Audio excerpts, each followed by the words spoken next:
Agora teremos a quarta sessão Torne sua empresa singular com um dos líderes globais da prática de varejo e sócio da McKinsey do escritório de Nova York. Nós temos fones de tradução simultânea disponíveis fora da sala, caso necessário. Discutiremos o tema Competência Mercadológica e Proposta de Valor. E vamos responder a seguinte pergunta. A proposta de valor da sua empresa se resume pelo formato do canal? Usem o QR Code em seus crachás para responder às perguntas de interatividade singular e enviar perguntas ao convidado Steven Begley. Seja bem-vindo!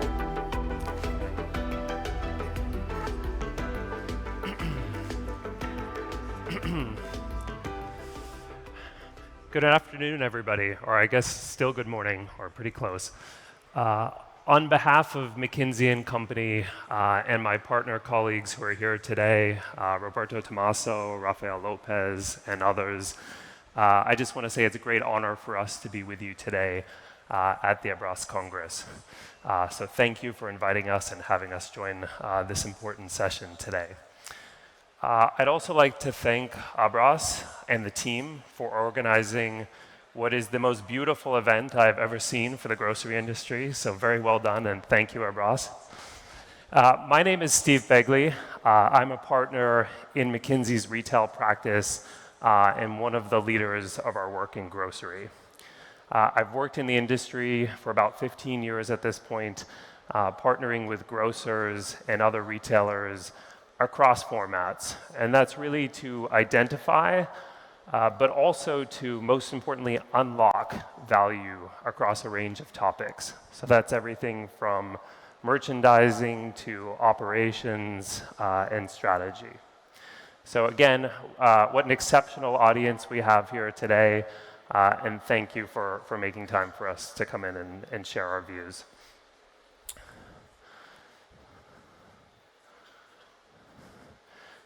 I would also like to just quickly say that, it is not lost on me that this is a very iconic group of people who are here today, right? You're iconic retailers from across the country. You make change happen every day. And not only do you provide this incredible service to your communities, but you're also by far the largest employment pool and training ground for critical frontline workers in Brazil. And that's one of the things that gets me really excited to come and speak to audiences like this. You provide groceries, of course, but you also provide jobs and livelihoods, and it's inspiring to be here with you all. Today I'm going to share with you some of McKinsey's latest thinking on trends impacting the food retail industry, and why, in today's context, we believe it's more important than ever to have a differentiated value proposition in grocery. Then we'll get into discussing some of the key dimensions of a distinctive value proposition, and what are the next steps that you all should be reflecting on as grocers. And I'll share some case examples and some inspiration from around the world as we go through this. We'll conclude by opening up to some Q&A at the end. Let me just go back one slide. So I think, okay, we don't need this slide. What I'd like to say is it sounds like a cliche, but that doesn't make it any less true, right? The retail sector has experienced as much disruption in the last 5 years as it has in the previous 25. So when you consider the fact that never before in the history of, every single one of retailers' primary stakeholders groups changing at the same time. So customers, suppliers, employees, investors, all dramatically changing their behavior and their expectations of what it is that the industry is going to do for them. Consumers aren't browsing like they used to. They're abandoning once preferred brands. There's a lot of reasons for that. They're also demanding speed and sustainability from their grocers. And as the retail ecosystem evolves, suppliers in many cases are actually becoming customers themselves. If you think about retail media networks, for example. Employees are seeking workplace flexibility, right? And in ways that retail jobs traditionally haven't offered. So the bar is rising for what a employee would expect of you in many cases. And amid all of this, right, shareholders still want continued profitable growth, right? So the pace and the magnitude of change have really been jarring, I guess is the word I would use, to even the most seasoned retailers around the world. And we believe that this confluence of challenges and changes really calls for a rethinking of long-held beliefs in the sector, and some of the practices, right? And so we refer to this as a retail reset, if you will. And in light of that, never before has it been so critical to be rethinking your customer value proposition. We think that the decisions that the sector will make in the next 2 to 3 years could actually impact performance and be the differentiator for 5, 10, 20 years down the line. So let's quickly discuss the situation in Brazil, just to acknowledge kind of where we are and where Brazil compares to the global scene, right? So consumers in Brazil are still concerned with economic pressures. We've seen that more than 37% of the population still place inflation and unemployment within their top 3 concerns. In this scenario, austerity behaviors persist, right? 89% of consumers tell us that they're adopting some sort of strategy to reduce their spending. However, on the flip side, we've already got some early signs that consumers are optimistic, right? So we saw 43% of consumers had a positive outlook on the country's economic recovery, and that's an increase. That's even higher in upper social classes, higher household incomes. The optimism, we've seen that be even higher, and for those households, it's as high as 60% on average. In examining the global food retail landscape, we've found that there are essentially 5 key themes that we'd say are not only prevalent on a global scale, but are also highly relevant to the Brazilian market. So I just mentioned one of them, which was these early signs of optimism, right? The propensity to spend on short-term indulgences is increasing as well, right? We call this the splurge factor. And this is especially true with younger generations and higher income consumers.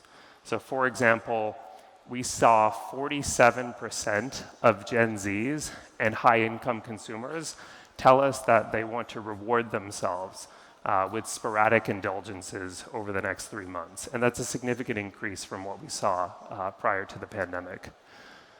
In addition to these kind of emerging notes of optimism and indulgence, we continue to see a rise in demand for health and wellness-oriented products. And again, this is a global trend, but we're also seeing it here in Brazil. In fact, our latest research shows that 56% of consumers tell us that they're willing to pay a premium for products that are classified as organic, nutritious, or functional. So there's real demand there. But we also need to pair that with the fact that retailers continue to face increased pressures on profitability, right? So while there are pockets of optimism in consumers who are spending more, there are equally pockets of consumers who are pulling back. And that puts all kinds of pressure throughout the P&L, which I'm sure is not lost on anybody in this group. The 5th piece that came out of this research is we think we're finally at the point on a global level where omni-channel is the channel, right? So in food, what we saw on a global basis was more than 40% of consumers are actually researching their products through an omni journey that includes but extends outside of the physical store. So about 1/3 of purchasing for at least, or of consumers are purchasing at least some of their volume through a digital channel, right? And this is according to ConsumerWise, which is McKinsey's consumer insights platform. I think it's important to say, okay, these are global trends and some are relevant in Brazil, but I think the last one in particular is a little bit different. In Brazil, our research says that e-commerce penetration in food retail hovers in the neighborhood of 1.5% to 3%. So if we look at other markets as a proxy, as we have with other trends, we do expect that to increase pretty materially over time. So even though this fifth trend may not be as real in Brazil today, we do expect that it will be so very soon. The last thing I would say on this is that these trends are collectively shaping the dynamic and the evolving landscape of the food retail industry.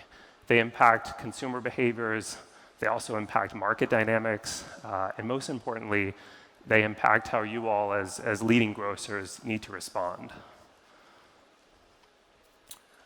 In this environment, we think that becoming a winner isn't necessarily easy, but staying a winner is even harder. And I think we have a poll question coming up. For those of you who'd like to participate on the QR code, feel free.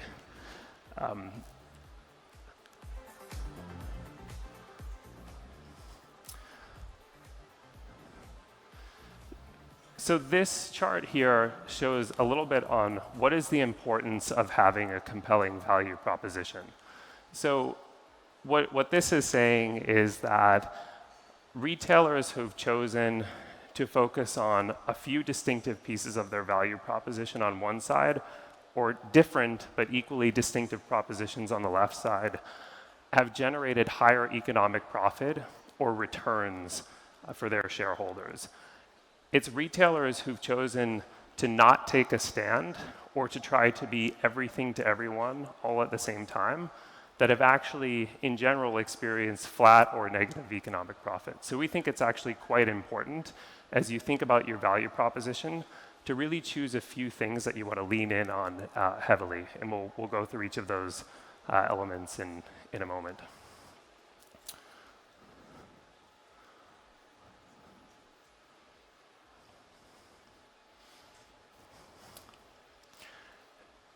So I think as I said before, not taking a stand comes with financial risk in our experience. So if we step back, what is a value proposition and what does it do? And simply put, CVP, as we call it for short, really helps you as a retailer decide how are you going to differentiate yourself for your customers by clearly articulating who your target customers are and what will you uniquely do to win and serve those customers.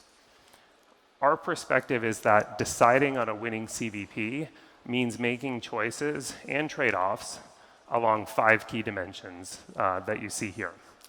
The first is value, right? And value, this is really the notion of how do we define value and how do we achieve it through pricing and promotion strategies. So in this one, we need to consider customer-specific context and their specific needs, as well as your own financial aspirations, because everybody will have different shareholders and an investor bases with different requirements. The second element of a distinctive value proposition is assortment. And on assortment, this is all about making choices for how you leverage assortment range and store execution to stand out versus the competition. The third, experience. This is where you might make a choice to really personalize the relationship that you have with customers and to elevate their engagement with the business, right? And often you want to do this in a way that provides a frictionless omni-channel experience over time. Fourth is value-added services. And we see this in many markets around the world increasing in focus right now. And here we think it's important that you set a strategy for how you'll leverage your existing assets to enrich your customers' shopping journeys, right? And this is all about expanding your share of wallet with the customer, which certainly impacts your P&L, but if done well, it also impacts the customer experience in a positive way. And finally, convenience. So this is about how will you as a grocer introduce greater agility, ease, practicality for customers as they engage with your brand and with your business. So said simply, how are you going to meet the customer where they want to be met? It's also important to state that as part of building a winning value proposition involves deeply understanding who your customers are, who your competitors are, so that you can go in and prioritize the dimensions on this wheel that are going to matter most and where you have a distinct advantage to differentiate. And while all of these dimensions must be addressed to be competitive, meaning there's kind of a minimum threshold or a minimum bar for each, we've seen through our research and our experience working around the world in the sector that to be outstanding as a grocer, you really need to choose which ones you want to be what I will call famous for, right? And it's typically no more than 2 or 3 elements on a wheel like this.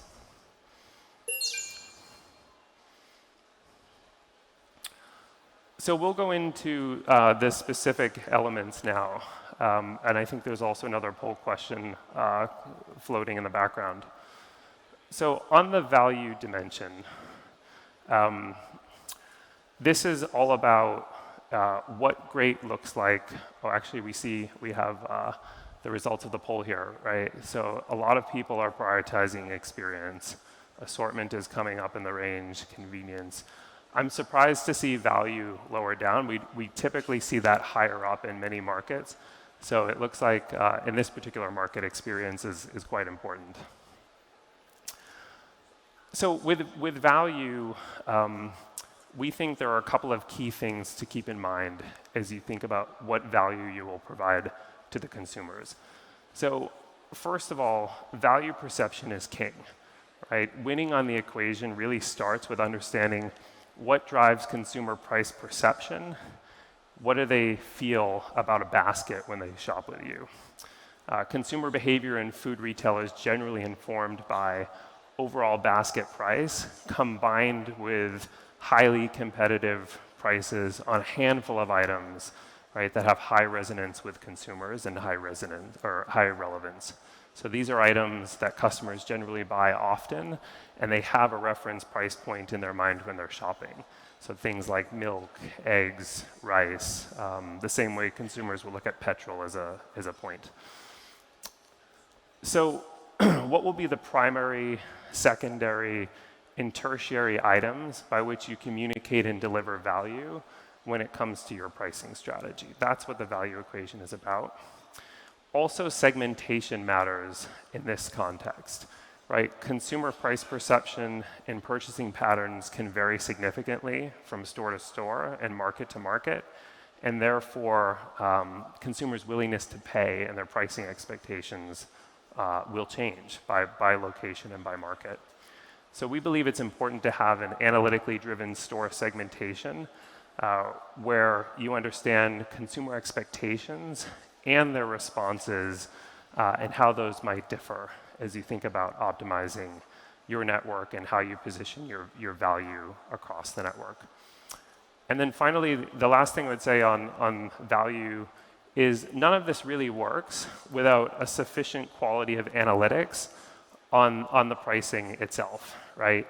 So elasticities and understanding consumer response to different price points will on their own fail to account for the overall value perception, and analytically derived prices usually need to be complemented with some form of guardrails or business rules to achieve an optimal result. And this is why I strongly believe that merchandising, which is at the heart of what we're talking about today, really will continue to be a blend of both art and hard science. For example, how do you expect to index relative to your nearest competitors on your key value items? How might those key value items change based on your geography and the demographic of consumer that's shopping there? And are you, most importantly, living up to those consumers' expectations? Promotions, they factor heavily into the value equation in most markets. And these can sometimes be looked upon as tactical tools, but they can also be much more than that. So promotions, be it in promo depth, promo handle, promo location, can be deployed very strategically to enhance the overall customer experience and maximize the impact that you have on your customers and also on your supplier partners. And optimizing that value rarely comes without some investment in capabilities. So just as an example, to do this well, you would need clear pricing guardrails, a clear pricing strategy, an understanding of your elasticities. We see around the world lots of investments right now in pricing and promo analytics, just as an example. And also, how do those prices interact with one another across channels? So what happens in the store may not be congruent with what happens online. Retailers who do this well often leverage what we call a relevance items index, right? So Kroger is an example of somebody who does this. And effectively what it is a statistical score of each item's importance to customer price perception. And it's used to help set price positioning for each category and then the base price for each item. Kroger, further advances or enhances on this value equation by leveraging then their customer data to go in and increasingly personalize the promotions that they're putting out into the market. And so they'll have unique profiles of their customers enriched by their loyalty data, and that's then talking to their pricing and promotion strategy. What is also important is this can't just be an analytical answer. There is an executional muscle required to do this well. And so if we think about electronic shelf labels, for example, instead of paper price tags, we see this in retail emerging more and more across the US. We've seen it in Europe for a long time. It allows operators in stores to quickly change prices if they need to in a much more advantageous way from a labor standpoint. Let's move on to assortment. So what we've seen is grocers who really double down on assortment as a differentiator in their customer value propositions often become reference cases, right, in category management specifically. So they'll develop deep expertise in optimizing product placement on shelf, on site, how to localize assortment at a store level, and you start to see that as customers reflect on the brand and talk about their experiences with that brand. It delivers a more exceptional experience for the customer, and if it's done right, it boosts profitability as well. So when it comes to defining category roles, which are at the center of this, there are a few things that need to happen. One is understanding the implications of changes in your product offering by understanding customer migration patterns between products and categories. So if item A is no longer available, does the customer migrate to item B, to item C, and how do those profitability profiles differ when item A is not available? And then if so, what's the impact on the experience? What's the impact on the P&L? And so we see a lot of investments in that capability in particular happening across the industry. You've also got to determine from an assortment standpoint, what is it that you want to be known for, right? For instance, do you want to focus on premium and that customer and those particular missions? Or do you want to focus on the value customer and entry price point items? Or is it somewhere across the spectrum? There's no right or wrong answer, but having clarity on what is that stance I'm taking is important. And as I mentioned before, it's about choosing what do you want to be famous for, right? When people think of your brand, what do you want to be associated with from an assortment standpoint? And then the last thing I would say on this one is building a deep understanding about shopping missions and how those differ by location is also a factor here. So you could think of any average grocery shopper, and they might have a core mission that they go on a Saturday to stock up for the week, and then you'll have quick fill-in missions throughout the week. Maybe somebody's on their way home from work and gets off the bus. The store by the bus station might play a very different role from the store in a suburb. And so it's about understanding what those missions are, how they tie back to your core consumer segments, and then having merchandising strategies that allow you to go and unlock it. And this is a piece of, or I guess this is an analysis that we're finding more and more grocers particularly in North America, doing more recently. I think we've seen this has been in place for a long time in Europe. There's a lot of North America, a lot of Asia right now. And on assortment, I think it's also important to think about assortment beyond just the products. So item selection and having the right items for the customer is absolutely critical. But there's also a piece on understanding what are the store level levers, such as store layout from an assortment standpoint, that matter. Product placement, where it fits in the store can impact customer experience and transaction levels. Visual merchandising, how it's displayed. All of these things need to be factored into your assortment strategy, particularly if you choose to double down on this one. For the larger retailers in the room, this might mean building demand transfer analytics capabilities internally, right? So understanding walk rates and what happens with consumer behavior as you pull items in and out of the assortment.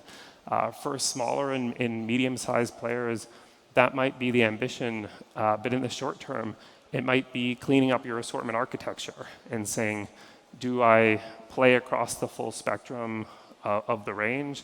Do I need to play on the full spectrum of what an assortment range could be? Albert Heijn, the grocer in the Netherlands, I think is a pretty interesting example of somebody who has made assortment strategy critical to their CVP, and then they take action around it. So in their case, consumers tell them, we want value for money, but we really want healthy foods, and convenience matters to us, right? And the offering needs to match their lifestyles. And so some of the things that they did is they really elevated the role of fresh, right, within store marketing. So you'll see incremental visibility around fresh items and marketing materials in the merchandising and how it comes to life in store. And you'll also see private brand innovation focused on the-go healthy items for the customers.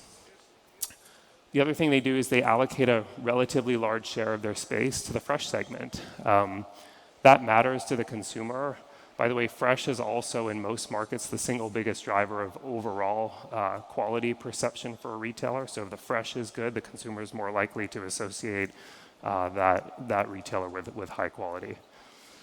Mercadona in Spain is another good example of somebody who they developed a co-innovation program in which they very actively collect customer feedback to understand their needs and what they expect from the store and how that manifests itself in the private label brands. So they're using customer insights to inform private brand strategy.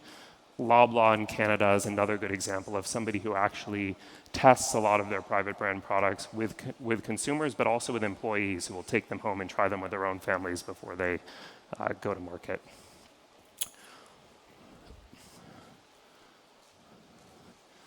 So let's move on to experience. And so experience is an important one because this is all about building the best possible environment in store and on site. And if executed well, it can drive significant improvement in lifetime value.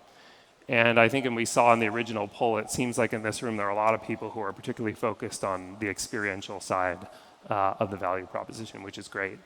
And I say that because in our research, we've seen that about 80% of consumers are more likely to make a purchase when they're offered an optimal or personalized experience. And personalization is probably the biggest lever available to grocers right now in terms of enhancing overall customer experience. And that really matters across both the physical and the digital channels, right? We see retailers increasingly using hyper-personalization, so automation of marketing campaigns, automated content generation, so what I see on my site might be different from what you see on your site, depending on my propensity to consume and my purchase history. And they're using this to make recommendations that, if done right, really enhances that customer experience. To support purchasing decisions, personalization features can really be deployed to drive smart conversations with virtual agents, right? So to imply or to empower in-store employees with additional data to make that customer experience better. We see a little bit more of this outside of grocery, so in other pockets of retail that have more of a consultative sell. But it's also, it's increasing in grocery by quite a bit. And like all of these elements we've been talking through, there's usually capabilities that need to be enhanced to make this work well, right? What I would say is if you think about your collection of data, your tech stack, your AI engines, which is going to become even more important, in this particular topic and experience, keep in mind that you don't have to necessarily do all of this yourself. You can outsource a lot of these capabilities. And we're seeing a lot of people already make strides here. If you think about generative AI, it really only came into the mainstream, I think it was last November, and it's accelerated every day since. Walmart is a good example of somebody who's starting to bring this into their chatbots and their customer experience. So in the Walmart case, within the app that a shopper can use, a chatbot has been integrated to help facilitate shopping through text-based conversations. And what that's doing is the chatbot, leveraging AI, is ingesting consumer input. So what am I telling the chatbot? And then it's dynamically providing recommendations based on the conversation that I'm having with the chatbot. And then it's tailoring those recommendations to individual consumer profiles. I think we have another poll question.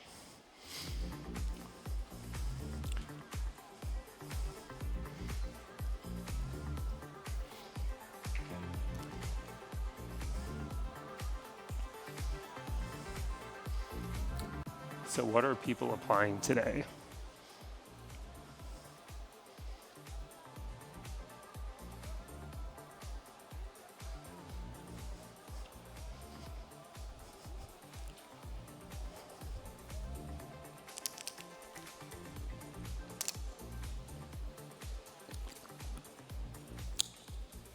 So personalization is high on the list.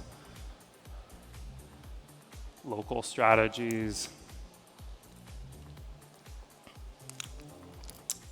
I'm surprised to see analytics being lower down, but again, every market is a little bit different. Very interesting.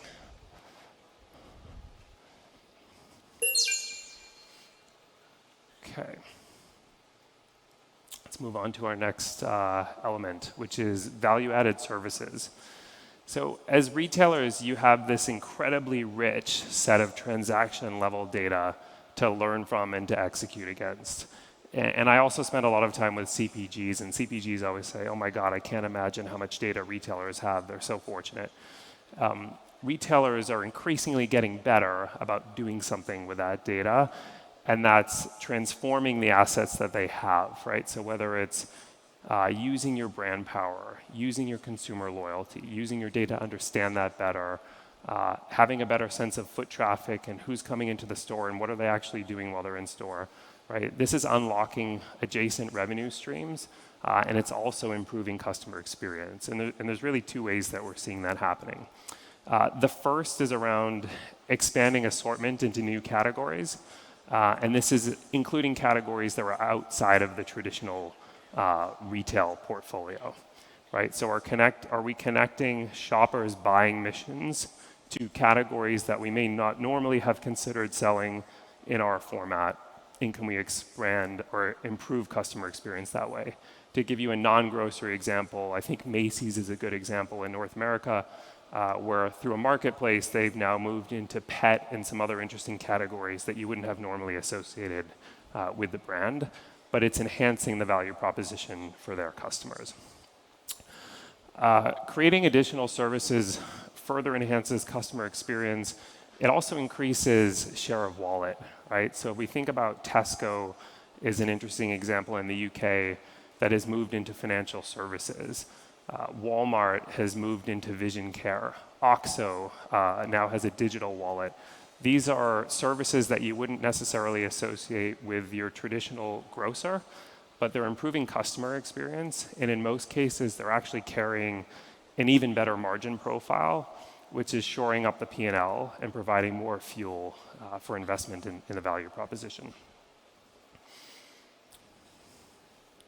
And again, like on the last one, I think a lot of these problems can be solved by working with partners. So you shouldn't feel like you have to do this all on your own. There are lots of tech partners in particular who can help accelerate a lot of these initiatives. And finally, let's talk about convenience. So how you deliver on customers' demands for convenience is a key consideration, particularly as competition rises across the sector. And winning on this dimension really means understanding where and how your customer wants to be met. And then it's exceeding their expectations when you meet them there, right? We generally see 3 ways to bring convenience to the next level in food retail, and these are advancing every day. The first is around enhancing accessibility, right? This can be done by doing things like optimizing the store footprint, launching autonomous stores, or offering a service hub where I can do a whole lot more than just buy my groceries. Right? So can I pick up my prescription? Can I pick up my Amazon delivery? Can I get other things delivered through my last mile network? Accessibility can also come in the virtual form, right? So with assistants who are offering me new pickup options, who are offering me new delivery models. Payments is another one here, where you might offer the full spectrum of payment options to be as convenient as possible to your consumers. And that kind of makes for a seamless experience. It also provides for a more seamless integration as consumers shop across the online and offline channels. Also think about as consumers are registering with your loyalty programs, having an integrated payment system tends to help with the convenience dynamic. And one other thing that we typically see here in a lot of markets is food service, right? And so food retail naturally has a right to extend into food service. And we see a lot of retailers launching mission-specific stores with an emphasis on food on the go. So these are really designed around the local customer base who are on specific missions. And we expect these targeted formats to become even more important in the coming years. We're seeing a lot of innovation, particularly in parts of Asia, as well as a bit in North America. OXXO in Mexico is somebody who does convenience incredibly well, right? They have 21,000 stores, I think it is now, in the country, and a value proposition that's evolved to serve 8 different consumption occasions. They have, I think, the thirst occasion, the craving occasion, lunch, gathering, etc. And then they organize their go-to-market model around those missions. They're also offering food service, fresh-made snacks, made-to-order coffees, warm food, etc., to try to increase their day parts with the consumer. Wawa, which is a convenience player that plays in the northeast of the United States, also is another example of somebody who has gone from core retail items into food service and increasingly extending day parts, and now they're even doing catering as well. So the last poll question we had after this section anyway is looking at your organization today, how would you assess your readiness to deliver a distinctive CVP? So strongly disagree, partially agree, undecided, partially agree, strongly agree.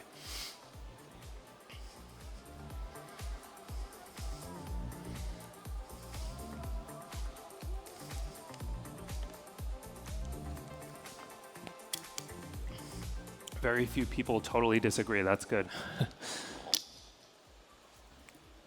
So it feels like people are feeling on the whole pretty mixed, but pretty good about at least partially getting there.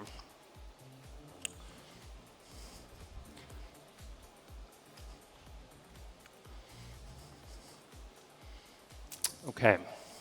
So now I wanted to bring this together by showing one example of how one retailer integrates this. And that example is Target in North America. So we mentioned at the beginning that choosing the right CVP means deciding for you where you're going to focus, right? What trade-offs are you willing to make? And, oh, sorry, I'm a slide behind, right? Where you're going to focus and where you're going to go deep. And Target is somebody who has, in particular, chosen to really lean in on assortment and experience to improve that customer relationship.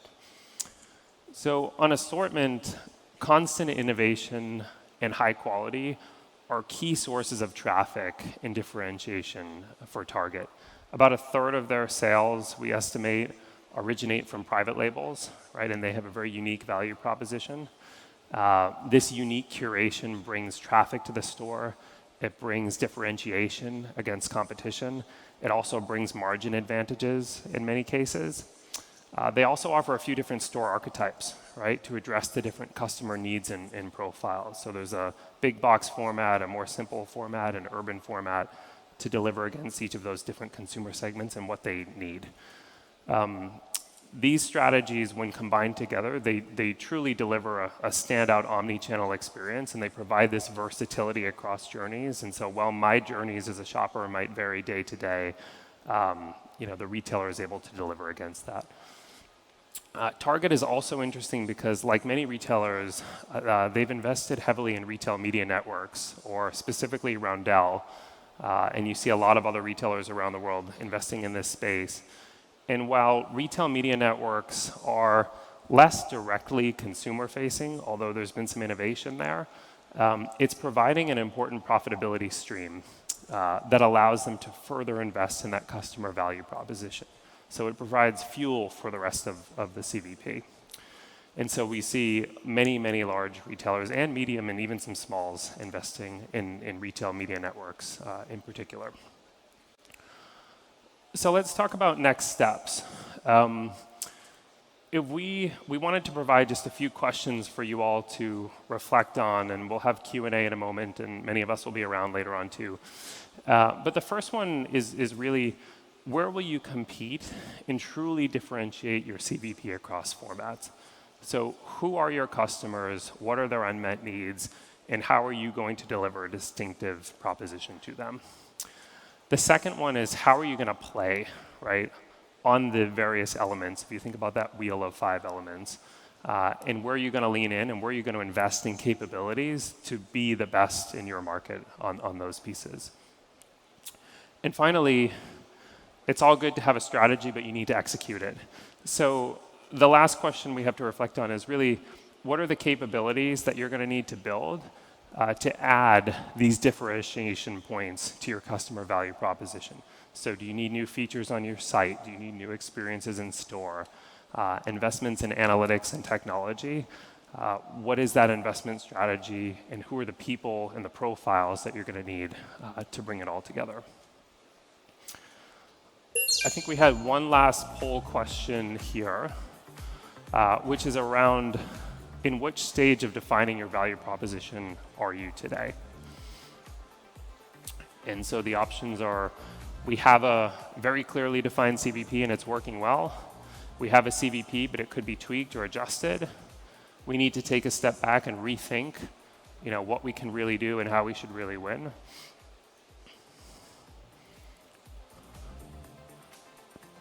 $50-50, okay.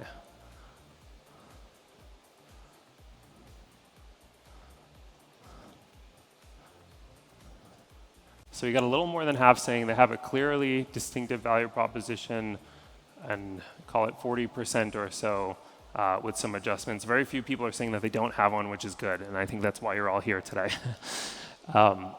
So with that, I wanted to say thank you again for having us here today to share our perspectives. It's been an honor to speak with you. As I mentioned, many of us will be around, happy to take questions. And with that, I think we'll open it up to Q&A.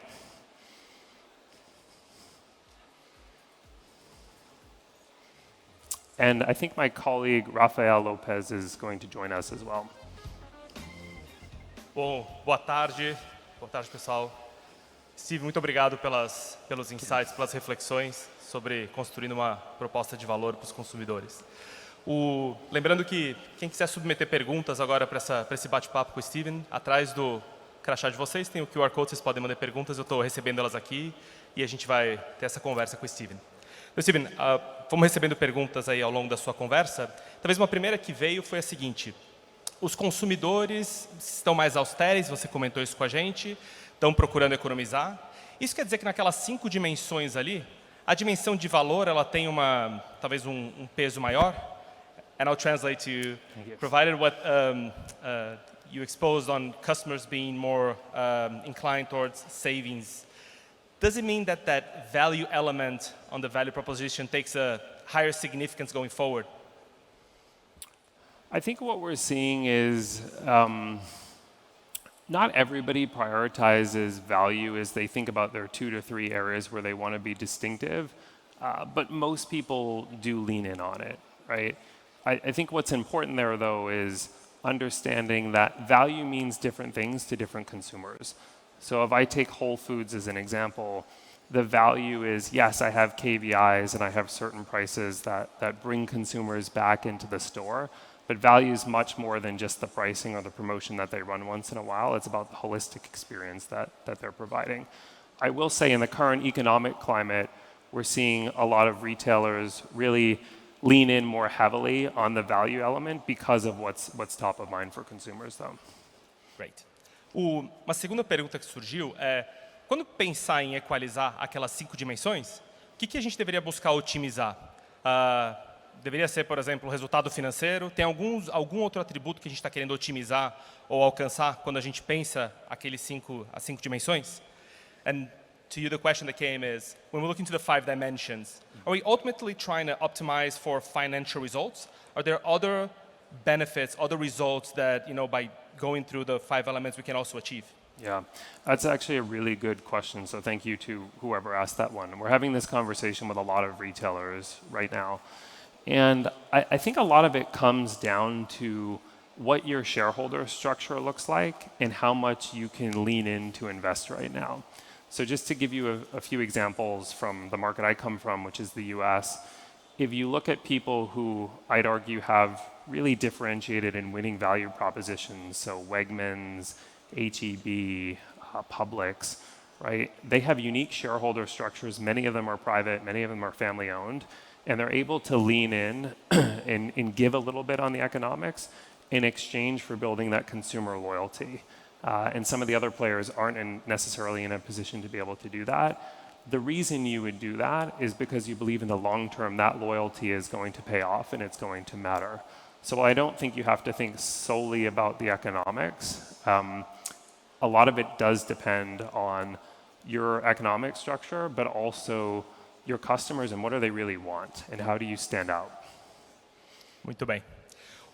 Talvez a gente falou sobre as 5 dimensões e para varejista que está aqui com a gente, talvez pensar como que a gente consegue identificar quais são as dimensões que eu deveria botar energia, onde realmente vai fazer a diferença para o meu negócio. And the question was, considering that we do have 5 dimensions, and eventually it's a matter of picking and choosing, you mentioned that. How do I, as a retailer, define, where to focus or how to approach what really makes sense and getting to the other side with the definition? Yeah. Another great question. I think it's very easy to jump at this and say, I'm going to pick these 2 or 3 and lean in. We would argue that you need to do that from an analytically backed standpoint. So have you done the customer research? Have you done the quantitative surveys? Have you done the qualitative focus groups to understand what you're delivering today, how you're measuring up to the competition, and what is it that they're going to need from you tomorrow? So I think really leaning in on the customer side is important. I think also working with your supplier partners, right? Suppliers are a big part of this equation. What is it that they're trying to do in your markets? What are they trying to do with your consumer? Who's the unique set of consumers that you have access to? And how can you figure out with your suppliers which of those dimensions makes the most sense to focus on? And then a little bit back to your last question, it's also looking at the financials and saying, what can I afford to do? And how does that compare to the expected return on the invested capital that I'd be putting into this value proposition? Very interesting. Tem uma pergunta bem interessante, obrigado para quem está submetendo perguntas. No caso que eu atendo alguns canais diferentes, então eu tenho uma operação de varejo físico, eu tenho uma operação digital, eles têm propostas de valor diferentes? No final do dia eu deveria ter uma proposta de valor única? Como é que eu equaciono quando eu tenho diferentes canais dentro do meu negócio? And the question was, in the situation where I serve multiple channels, for instance, I have physical stores, but I also, to some form, am on online sales.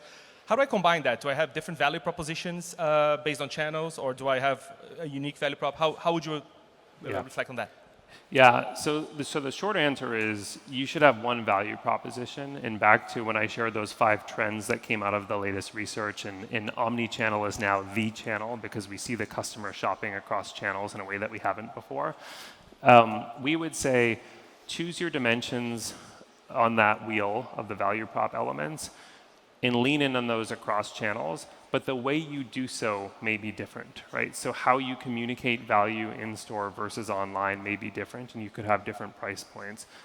The assortment is a really great example where we see a lot of grocers in particular having slightly different assortments online versus in store, either based on availability, based on whether they've invested in a marketplace. So while winning on assortment is still a priority for them, what that looks like across the channels may differ. Muito bem.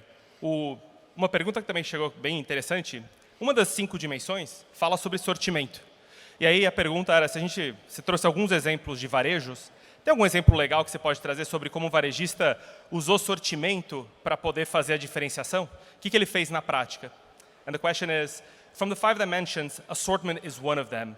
And there's a question asking, do we have a good example or good examples of how grocery retailers are actually using assortment as a differentiating factor on their value propositions? I think one that kind of immediately comes to mind in the region where I live, which is the Northeast, is Wegmans. Wegmans is interesting. It was a family-owned. It's grown to well over 100 stores at this point. And the unique thing that they've done with their assortment is twofold. One, they were pretty early on about introducing very compelling private brands, right? So private brands in the US used to be bottom of the shelf, entry price point items, and Wegmans were one of the first who came in and sort of elevated the role of private brands. And they provide real value, but they're differentiated products that complement the national brands well. I think the other thing that they've done is they've invested heavily in prepared foods. So when you walk into a Wegmans, I'm sure some of you have been there before, you see this beautiful prepared foods department that gives people yet another occasion to go into the store versus the traditional grocery store. And it also leans into a bit of that fact I shared before, which is that fresh in the perimeter of the store really makes a difference in terms of customers' perception of the brand. So I think Wegmans is a good example of somebody who's done well on the assortment side. Muito bem. Você comentou com a gente o exemplo da OXXO, e aí veio uma pergunta bastante interessante no sentido de, talvez a gente está vendo no Brasil, né, o modelo de conveniência, a OXXO como referência, entrando e estabelecendo algum tipo de espaço. Entre conveniência e sortimento, o que faz sentido no futuro do varejo mais amplo, eventualmente alguma nuance para o Brasil? And the question is, you showed the example of OXXO, which is pretty much anchored on convenience as their value prop. And OXXO has landed in Brazil and is making a move, but mostly convenience is gathering space. If you had to, compare convenience and experience from the value proposition approach, which of them do you think makes a big difference going forward? How would you approach this reflection on grocery retail? Yeah.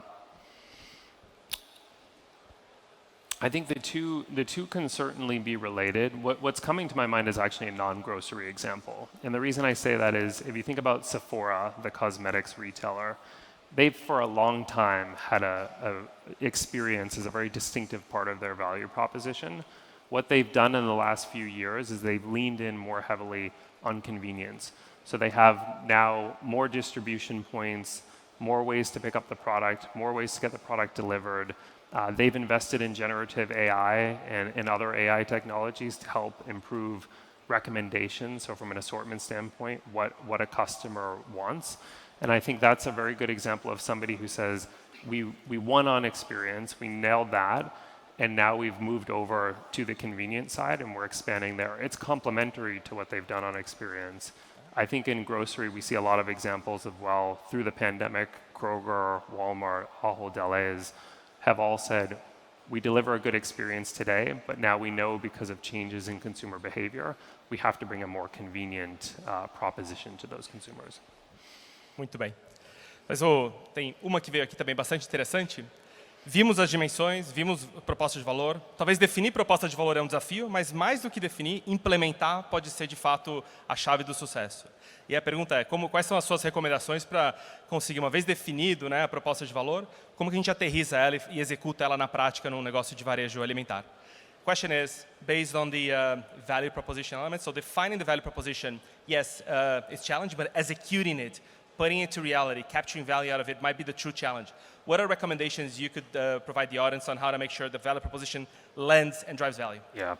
I think what's most important is you develop a true people strategy around your value proposition. Where I see a lot of retailers fall short is they say, hey, we're going to go win on pricing and promotions and we're going to go win on assortment. But what they don't do is to make the investments in upgrading the skill set of the staff. That doesn't necessarily mean going out and hiring new people, but it means training your current workforce and upskilling and reskilling them with the latest technologies and the latest approaches to be able to go and execute. Muito bem. Bom, Steve, talvez estamos chegando ao fim. Só abro aqui para se você tiver alguma consideração final, alguma mensagem para o nosso público do varejo alimentar brasileiro. We're coming to an end. But I'd ask you if you have any final words for our colleagues here from the grocery retail in Brazil. Yeah.